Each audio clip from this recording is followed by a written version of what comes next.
Bayazıt'ın sabahı duman olur, taş sokaklar içime zaman olur.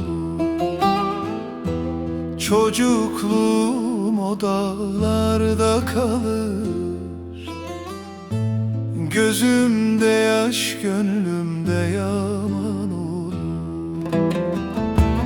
Heyle yâre, eylele yâre, yâre.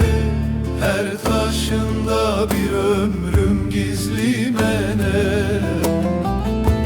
Özlem dolar onun akşam rüzgarına.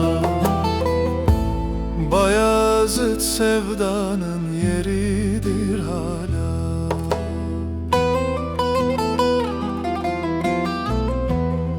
Anam tandır yakar, koku bırakır.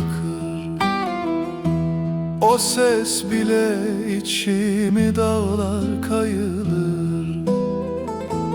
Bir dere var, çocuk sesleri taşır. O günleri anmak bile ağır taş olur. Heyle yâre, heylele yâre, yâre. Her taşında bir ömrüm gizli mene. Özlem dolar onun akşam rüzgarına. Bayazıt sevdanın yeridir hala.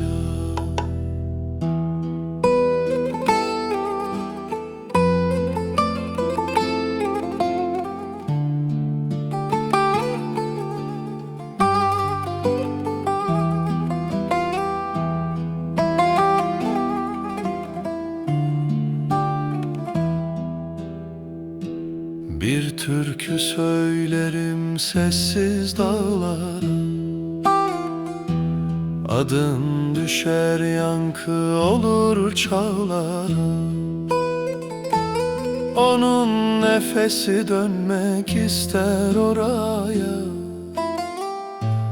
Çocukluğum, yüreğim Bayazıt'a. Heyle yâre, heylele yâre, yâre. Her taşında bir ömrüm gizli mene. Özlem dolar onun akşam rüzgarına. Bayazıt sevdanın yeri